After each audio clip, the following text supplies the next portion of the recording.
Örgümü Dediniz kanalından herkese merhabalar.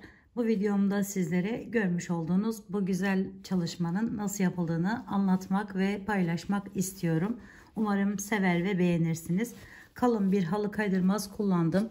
Şöyle iğne yardımı ile yaptım ve Alize'nin şu şekilde Superlena Maxi isimli ipleriyle yaptım arkadaşlar.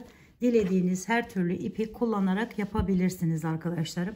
Böyle iğne işi olarak yapmış oldum. Bu paspas çalışmasının nasıl yapıldığını gelin hep birlikte görelim arkadaşlarım.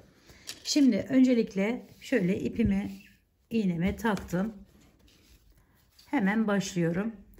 Burada ben bu şekilde bir şekil yapmak istedim. Düz bir paspas çalışması olsun ya da bunu seccade de yapabilirsiniz. Kilim, yolluk, halı, dilediğiniz her türlü şeyi yapabilirsiniz. İlk yerden giriş yapıyorum. Şöyle arkaya düğüm atmıyorum. Hemen ipimi şöyle alttan bakın çevirdim. Yeni başlayan arkadaşlarım için biraz daha detaylı ve yavaş anlatmaya çalışacağım. Şimdi ikincisine bakın şu üste çıkıyorum, üstteki yere ve bir tane atlayarak diğerinden geçiriyorum iğnemi. Önce kendimize bir yer yapıp daha sonra üzerinden işleyeceğiz arkadaşlar. Şimdi aşağıya iniyorum. Bakın şuraya bir tane arada boşluk yerimiz var. Şöyle açarak göstereyim. Bir tane boşluğumuz kalıyor. İkincisinden giriş yapıyorum. Ve bir tane atlayarak diğerinden çıkartıyorum.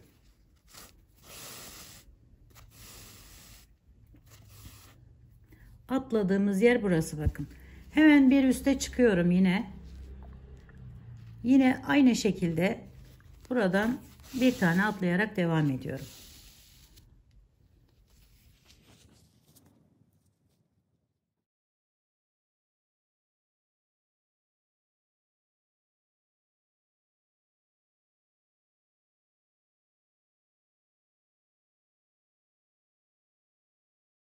Evet, son yere geldim arkadaşlar. Şu şekilde giriş yapıyorum.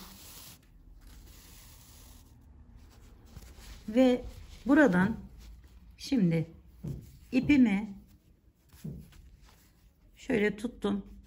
İlkinin içerisinden bakın şöyle geçiriyorum. Çekiyorum. Sonra tekrar ikinciye bakın şöyle giriş yapıyorum. Buradan yine ilkinden ve alttakinden çıkartıyorum. Bir sonrakine geçiyorum arkadaşlar. Bakın şöyle daha yakın ve yavaş göstereyim. Şu şekilde geçiriyorum. Bu tarafa attım ipimi ve iğnemi çekiyorum. Şimdi ilk yeri bu şekilde yaptık. İkinci yere hemen geçiyoruz.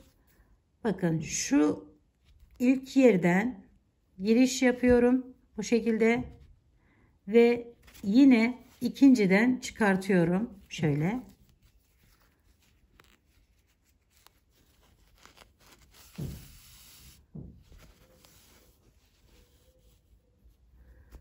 Sonra yine aynı şekilde yukarıdan giriş yapıyorum. Burası kenar olduğu için aşağıdaki yerden çıkartıyorum. Bir ileriye devam etmiş oluyorum.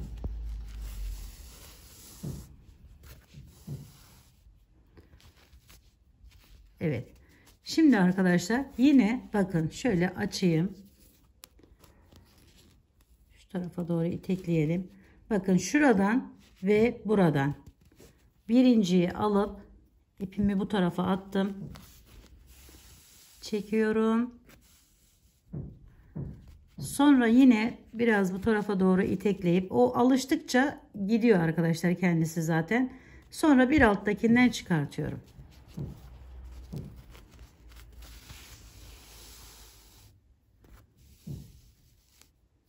Ve bakın böyle yerler oluşturmuş oluyoruz.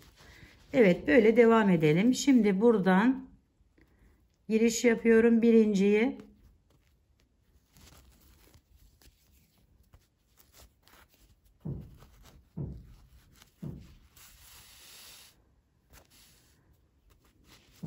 İkinci de üçünün içinden altından geçiriyorum.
Bu şekilde ipiniz bitince arkadaşlarım şöyle hemen bakın içerisinden geçirin. Altına geçirmenize dahi gerek yok.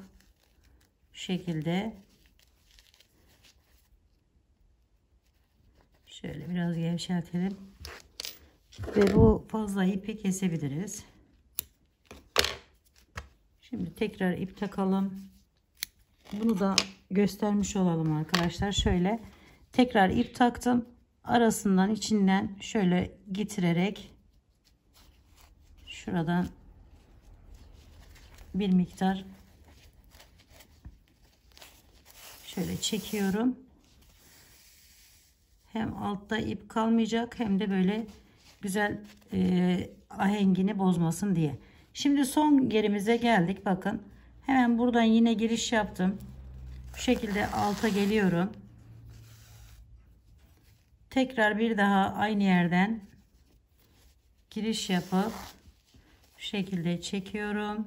Bakın böyle tamamlamış olduk bu sırayı. Şimdi arkadaşlar buraya geldiğimizde, yani sona geldiğimizde alttan şöyle giriş yapıyorum.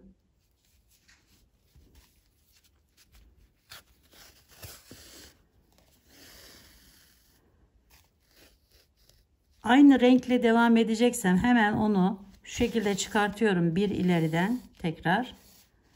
Ve yine şu işlemi bir yapıp bir atlama işlemini yaparak devam ediyorum. Sonra geri geliyorum bu tarafa. Bu kısmı bu şekilde yapılıyor arkadaşlarım. Modelimiz böyle. Şimdi bir miktar da kenar kısmını göstermek istiyorum sizlere. Ve bu şekilde önce sararak gidiyorum etrafını. Yalnız dediğim gibi bu işlemi hepsini bitirdikten sonra yapın arkadaşlarım. Daha güzel dursun diye. Şöyle bakın. Tersine olarak geliyoruz önce. Sonra üzerinden bir sıra daha geçeceğiz. Onu da ahengini bozmasın diye aynı iç kısımda yaptığımız gibi işlem uygulayacağız. Şöyle alıyorum, bakın bitirdikten sonra alıyorum ilkini, kenardakini, içerisinden giriş yapıyorum. Bu şekilde.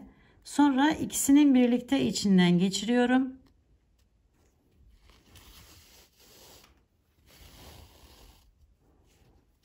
Böyle.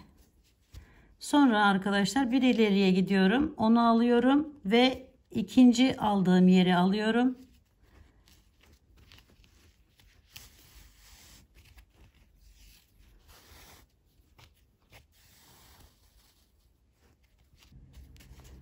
Şöyle çekiyorum ipimi.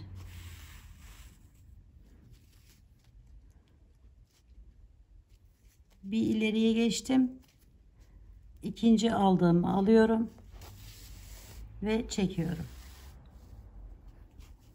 Bakın böyle bir görüntü ortaya çıkmış oluyor.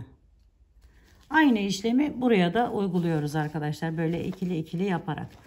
Evet arkadaşlarım, bu videomda da sizlere bu güzelliğin yapımını anlatmak, paylaşmak istedim. Umarım sizler de sevmiş ve beğenmişsinizdir. Yapacak olanlara şimdiden kolaylıklar diliyorum. Bir dahaki videomda görüşmek üzere. Hoşça kalın, sağlıkla kalın. Allah'a emanet olun arkadaşlar.